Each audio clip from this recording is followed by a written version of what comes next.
Hello everyone, मेरा नाम वेद प्रकाश पांडे है। इस वीडियो में हम बीएड फोर्थ सेमेस्टर के पेपर फर्स्ट, जिसका कोड है 113 और पेपर का नाम है टेक्नोलॉजी ऑफ टीचिंग, इसकी थर्ड यूनिट का एमसीक्यू कवर करेंगे। पिछली दोनों वीडियो में हमने फर्स्ट यूनिट और सेकंड यूनिट का एमसीक्यू कवर किया था और इस वीडियो में हम थर्ड यूनिट का कवर करेंगे। तो देर ना करते हुए वीडियो को शुरू करते हैं। तो फर्स्ट क्वेश्चन है अपना। क्वेश्चन दिया फर्स्ट, मेथड शब्द लैटिन भाषा से लिया गया है जिसका अर्थ है।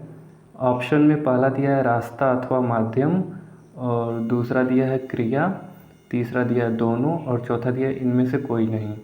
तो इसका सही जवाब क्या होगा? इसका जो सही उत्तर होगा वो होगा ऑप्शन नंबर फर्स्ट, यानी रास्ता अथवा माध्यम। अगला क्वेश्चन देखते हैं। क्वेश्चन नंबर सेकंड दिया है, समस्या समाधान विधि के मूल प्रतिपादक हैं।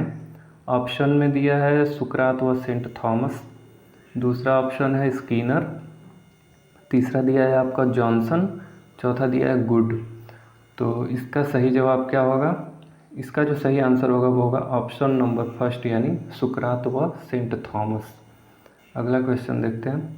प्रोजेक्ट या योजना विधि के प्रतिपादक हैं। ऑप्शन में दिया है किलपैट्रिक, दूसरा है गुड, तीसरा है पार्कर, चौथा है सेंट थॉमस। तो इसका सही जवाब क्या होगा? प्रोजेक्ट विधि को योजना विधि और परियोजना विधि दोनों कहते हैं। तो इसका जो सही जवाब होगा वो होगा ऑप्शन नंबर फर्स्ट, यानी किलपैट्रिक। किलपैट्रिक ने प्रोजेक्ट मेथड या योजना विधि या परियोजना विधि, इनका प्रतिपादक किलपैट्रिक हैं। अगला क्वेश्चन देखते हैं। क्वेश्चन नंबर 4 दिया है, principles and practices of teaching secondary schools नामक पुस्तक किसने लिखी है? तो principles and practices of teaching secondary schools, इस पुस्तक के लेखक कौन है? ऑप्शन में दिया है पहला थॉमस एम रिस्क, दूसरा दिया किलपैट्रिक, तीसरा दिया बैलार्ड, और चौथा दिया इनमें से कोई नहीं। तो इसका सही जवाब क्या होगा? इसका होगा सही आंसर ऑप्शन नंबर फर्स्ट, यानी थॉमस एम रिस्क। अगला क्वेश्चन देखते हैं। क्वेश्चन नंबर 5 है, फाउंडेशन ऑफ मेथड नामक पुस्तक के लेखक हैं। ऑप्शन में दिया है आपका स्टीवेंसन, गुड, किलपैट्रिक, और चौथा ऑप्शन है स्कीनर। तो इसका सही जवाब क्या होगा? इसका सही जवाब होगा आपका ऑप्शन नंबर थर्ड, यानी किलपैट्रिक। अगला क्वेश्चन देखते हैं। किलपैट्रिक ने योजना के 4 प्रकारों का उल्लेख किया है, जिनमें से है पहला दिया रचनात्मक योजना, दूसरा दिया रसास्वादनात्मक योजना, तीसरा दिया अभ्यासात्मक योजना, चौथा दिया समस्यात्मक योजना, और पांचवा दिया उपर्युक्त सभी।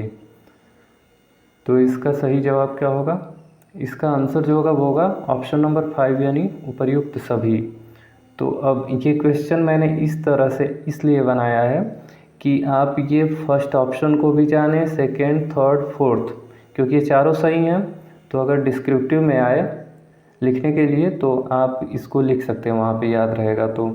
और या फिर ऑब्जेक्टिव में भी इनमें से कोई भी ऑप्शन दे सकता है, आपका एग्ज़ाम में क्वेश्चन दूसरी तरह से दे सकता है और इसमें से कोई एक दो ऑप्शन ले सकता है। तो अगर आपको याद है यहाँ से चारों में से कोई भी, तो वहाँ पे मिलेगा तो आप पहचान जाएंगे।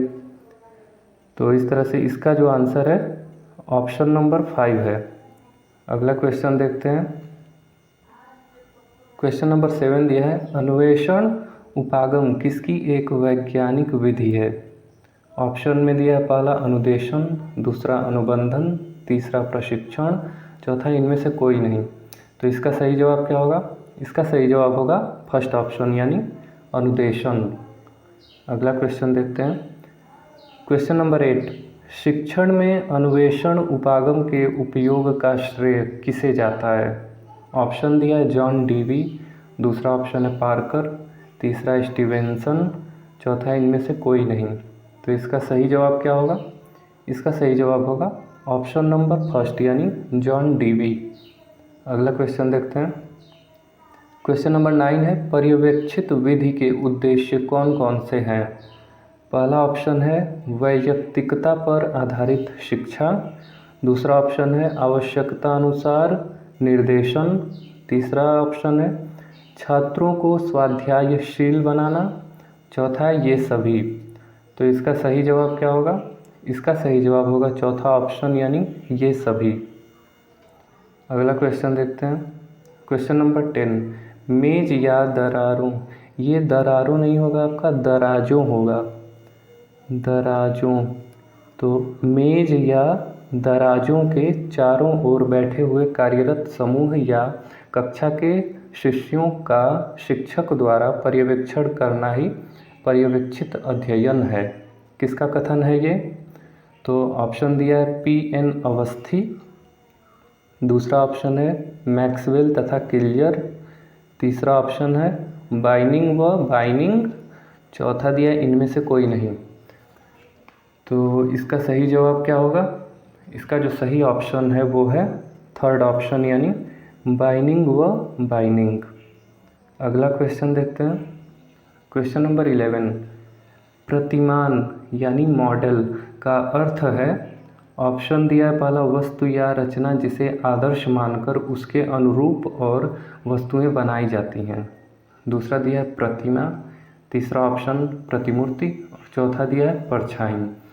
तो इसका सही जवाब क्या होगा? इसका सही जवाब होगा ऑप्शन नंबर फर्स्ट यानी वस्तु या रचना जिसे आदर्श मानकर उसके अनुरूप और वस्तुएं बनाई जाती हैं। अगला क्वेश्चन देखते हैं। क्वेश्चन नंबर 12, प्रतिमान किसी आदर्श के अनुरूप व्यवहार को ढालने की प्रक्रिया को कहा जाता है। किसने कहा था? ऑप्शन दिया है आपका, पहला ऑप्शन है H.C. वाइल्ड, दूसरा भटनागर तथा भटनागर, तीसरा दिया है गेने, चौथा दिया क्रॉनबेक। तो इसका सही जवाब क्या होगा? इसका सही जवाब जो है वो है ऑप्शन फर्स्ट यानी H.C. वाइल्ड। अगला क्वेश्चन देखते हैं। क्वेश्चन नंबर 13, शैक्षिक प्रतिमानों की विशेषता है कि ये, पहला ऑप्शन दिया है शैक्षिक नियमों पर आधारित होते हैं, दूसरा सामाजिक नियमों पर आधारित होते हैं, तीसरा दार्शनिक सिद्धांतों तथा मनोवैज्ञानिक नियमों पर आधारित होते हैं, चौथा उपर्युक्त में से कोई नहीं। तो इसका सही जवाब क्या होगा? इसका जो सही ऑप्शन है वो है थर्ड यानी दार्शनिक सिद्धांतों तथा मनोवैज्ञानिक नियमों पर आधारित होते हैं शैक्षिक प्रतिमान। तो अगला क्वेश्चन देखते हैं। क्वेश्चन नंबर 14, बुनियादी शिक्षण प्रतिमान यानी बेसिक टीचिंग मॉडल के जन्मदाता हैं। ऑप्शन दिया है आपका, पहला रॉबर्ट ग्लेसर, दूसरा दिया कांट, तीसरा दिया प्लेटो, चौथा दिया इनमें से कोई नहीं। ये क्वेश्चन आपका बहुत इम्पोर्टेंट है, तो इसको याद कर लीजिएगा। बुनियादी शिक्षण प्रतिमान यानी बेसिक टीचिंग मॉडल के जन्मदाता कौन है? तो इसका जो जवाब होगा वो है फर्स्ट ऑप्शन यानी रॉबर्ट ग्लेसर। अगला क्वेश्चन देखते हैं। बुनियादी शिक्षण प्रतिमान में शिक्षण की प्रक्रिया को कितने घटकों में बांटा जाता है? तो इसका जो सही जवाब होगा वो होगा ऑप्शन नंबर सेकंड यानी 4, यानी बुनियादी शिक्षण प्रतिमान में शिक्षण की प्रक्रिया को 4 घटकों में बांटा जाता है। अगला क्वेश्चन देखते हैं। परंपरागत मानवीय प्रशिक्षण प्रतिमान किसका है? ऑप्शन दिया है ब्राउडी, सुकरात, ब्रूस, ट्रेवर्स। सही जवाब क्या होगा? वो है ऑप्शन नंबर फर्स्ट यानी ब्राउडी।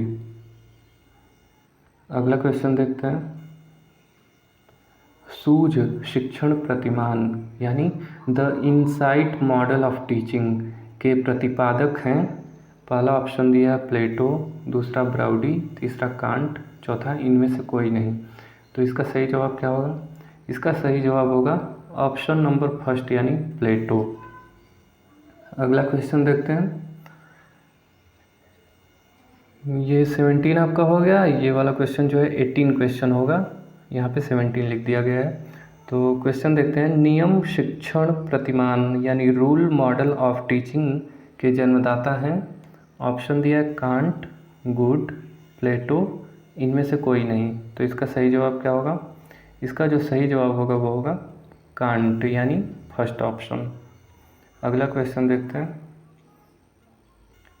क्वेश्चन नंबर 18, निम्नलिखित में सही सुमेलित है। ऑप्शन दिया है आपका कंप्यूटर आधारित शिक्षण प्रतिमान, लॉरेंस स्टुलोरो तथा डेनियल डेविस। यानी कंप्यूटर आधारित शिक्षण प्रतिमान किसने दिया था? लॉरेंस स्टुलोरो तथा डेनियल डेविस। दूसरा ऑप्शन में दिया है विद्यालय अधिगम के लिए शिक्षण प्रतिमान, जॉन करॉल। तीसरा अंतःक्रिया शिक्षण प्रतिमान, नेड ए फ्लैंडरस। और चौथा ऑप्शन दिया ये सभी। तो इसका सही जवाब क्या होगा? इसका जो सही जवाब होगा वो होगा ये सभी। यानी फर्स्ट भी सही है, सेकंड भी और थर्ड भी। इन तीनों को आप याद कर लीजिएगा कि कौन सा मॉडल किसने दिया था। तो अगला क्वेश्चन देखते हैं। क्वेश्चन नंबर 19, निम्नलिखित में सही सुमेलित है। पहला ऑप्शन दिया है शिक्षक अभिविन्यास प्रतिमान, नेड ए फ्लैंडरस ने दिया था। दूसरा ऑप्शन है समूह अन्वेषण प्रतिमान, जॉन ड्यूवी तथा किलपैट्रिक ने दिया था। तीसरा दिया ज्यूरिस प्रूडेंशियल प्रतिमान, ओलिवर एवं शैवर्ड ने दिया था। और चौथा दिया है ये सभी। तो इसका जो सही जवाब होगा वो होगा आपका फोर्थ ऑप्शन, यानी ये सभी। तो इस क्वेश्चन को इसलिए बनाया गया है ताकि आपके फर्स्ट ऑप्शन का में जो लिखा है वो भी आपको पता रहे, सेकंड भी और थर्ड भी। ये तीनों आप याद कर लीजिएगा, तीनों इम्पॉर्टेंट हैं, तीनों में से कोई भी पूछ सकता है। तो अगला क्वेश्चन देखते हैं। अगला ये नोट दिया है, यहाँ पे कुछ अन्य प्रमुख शिक्षण प्रतिमान दिए गए हैं जो आपको पता होना चाहिए। जिसमें पहला दिया है सामाजिक परीक्षा प्रतिमान, जिसको बेंजामिन कॉक्स एवं वायरन मैसियल्स ने दिया था। दूसरा है प्रयोगशाला विधि प्रतिमान, जिसे वैथल तथा मायने ने दिया था। तीसरा है संप्रत्यय उपलब्धि प्रतिमान, जो जे ब्रूनर ने दिया था। और चौथा है आगमन प्रतिमान, जिसे हिल्डा तवा ने दिया था। पांचवा है परीक्षा प्रशिक्षण प्रतिमान, जो कि रिचर्ड सचमैन ने दिया था। और छठवां है जैविक विज्ञान परीक्षा प्रतिमान, जिसे जोसेफ जे सक्साव ने दिया था। अगला देखते हैं। 7th दिया है अग्रिम संगठक प्रतिपादित शिक्षण प्रतिमान, जिसे डेविड आसुवेल ने दिया था। और 8वां है विकासात्मक शिक्षण प्रतिमान, जिसे जीन पियाजे ने दिया था। और 9th है दिशा विहीन शिक्षण प्रतिमान, जिसे कार्ल रोजर ने दिया था। 10th है कक्षा सभा प्रतिमान, जिसे रॉबर्ट ग्लेजर ने दिया था। और 11th है सृजनात्मक शिक्षण प्रतिमान, जिसे डब्ल्यू गॉर्डन ने दिया था। और 12th है अभिज्ञान प्रशिक्षण प्रतिमान, जिसे WS फ्रीटस ने दिया था। और 13 है सक्रिय अनुबंधन अनुक्रिया या अभिक्रमित अनुदेशन या कंटिंजेंसी मैनेजमेंट शिक्षण प्रतिमान, जिसे BF स्कीनर ने दिया था। अगला देखते हैं। अगला 20 क्वेश्चन है, क्योंकि यहाँ पे 19 तक हो गया था। अगला क्वेश्चन नंबर 20, शिक्षण प्रतिमान के तत्व कौन से हैं? ऑप्शन दिया है पहला लक्ष्य व उद्देश्य, दूसरा दिया संरचना, तीसरा दिया सामाजिक प्रणाली और चौथा दिया ये सभी। तो इसका सही जवाब क्या होगा? इसका सही जवाब होगा चौथा ऑप्शन, यानी ये सभी। अगला क्वेश्चन देखते हैं। क्वेश्चन नंबर 21, संप्रत्यय उपलब्धि प्रतिमान किस शिक्षण प्रतिमान परिवार के अंतर्गत आता है? ऑप्शन दिया पहला सामाजिक अंतः प्रक्रिया वर्ग, दूसरा दिया सूचना प्रक्रिया वर्ग, तीसरा व्यक्तिगत वर्ग, चौथा व्यवहार परिवर्तन वर्ग। तो इसका सही जवाब क्या होगा? इसका सही जवाब होगा ऑप्शन नंबर 2, यानी सूचना प्रक्रिया वर्ग। अगला क्वेश्चन देखते हैं। क्वेश्चन नंबर 22, समूह अन्वेषण प्रतिमान किस शिक्षण प्रतिमान परिवार के अंतर्गत आता है? पहला ऑप्शन दिया सामाजिक अंतः प्रक्रिया वर्ग, दूसरा दिया सूचना प्रक्रिया वर्ग, तीसरा दिया व्यक्तिगत वर्ग, चौथा दिया है व्यवहार परिवर्तन वर्ग। तो इसका सही जवाब क्या होगा?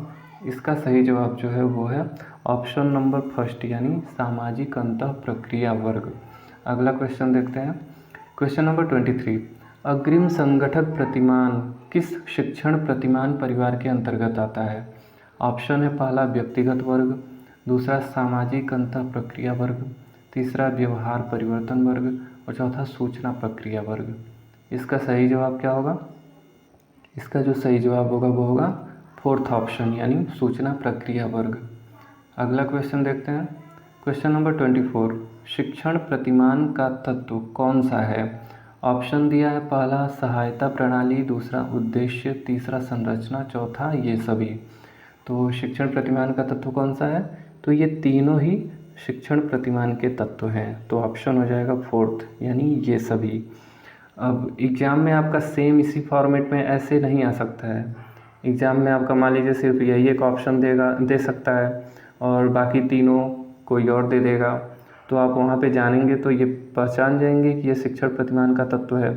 तो इसलिए आपको फर्स्ट, सेकंड, थर्ड इन तीनों को याद रखना है। ये तीनों अगर याद हैं तो ये फोर्थ वाला ऑप्शन जो है वो तो आप टिक कर ही लेंगे। तो अगला क्वेश्चन देखते हैं। क्वेश्चन नंबर 25, शिक्षण प्रतिमानों से अभिप्राय विशिष्ट अनुदेशात्मक लक्ष्यों की प्राप्ति के लिए निर्मित उपचारात्मक शिक्षण व्यूह रचनाओं से है। किसका कथन है? ऑप्शन दिया पहला हॉयमान, दूसरा दिया अजीत सिंह, तीसरा दिया मार्सा वेल, चौथा दिया पॉल डी ईगन। तो इसका सही जवाब क्या होगा? इसका जो सही जवाब है वो है फोर्थ ऑप्शन यानी पॉल डी ईगन। अगला क्वेश्चन देखते हैं। 26 दिया है, शिक्षण प्रतिमानों के आधारभूत तत्व कितने हैं? ऑप्शन दिया है पहला 2, दूसरा ऑप्शन 1, तीसरा 3, चौथा ऑप्शन है 4। तो इसका सही जवाब क्या होगा? इसका जो सही जवाब होगा वो होगा फोर्थ ऑप्शन यानी 4। अगर ऑप्शन में 5 दिया है तो आप 5 को टिक करिएगा। यहाँ पे क्या होगा? ऑप्शन 4 आंसर होगा। अगला क्वेश्चन देखते हैं। क्वेश्चन नंबर 27, शिक्षण प्रतिमानों का निर्माण किसकी प्राप्ति के लिए किया जाता है? ऑप्शन दिया पहला विशिष्ट उद्देश्यों के लिए, दूसरा व्यूह रचना के लिए, तीसरा अनुदेशन सामग्री के प्रयोग के लिए और चौथा दिया इनमें से कोई नहीं। तो इसका सही जवाब क्या होगा? इसका सही जवाब होगा फर्स्ट ऑप्शन यानी विशिष्ट उद्देश्यों के लिए। अगला क्वेश्चन देखते हैं। क्वेश्चन नंबर 28, डिकेको और क्राफोर्ड ने अपनी पुस्तक अधिगम और अनुदेशन का मनोविज्ञान में कितनी तरह के उद्देश्यों का वर्णन किया है? फर्स्ट ऑप्शन है 1, सेकंड है 3 और तीसरा ऑप्शन है 4 और चौथा ऑप्शन है 2। तो इसका सही जवाब क्या होगा? इसका सही जवाब होगा सेकंड ऑप्शन यानी 3। तो इस तरह से ये आपका लास्ट क्वेश्चन था। यूनिट 3 में आपका टोटल 28 क्वेश्चन हो गया। यूनिट 3 का MCQ भी आपका कवर हो गया है। तो उम्मीद करते हैं ये वीडियो आपके लिए काफ़ी सहायक रहेगा। धन्यवाद।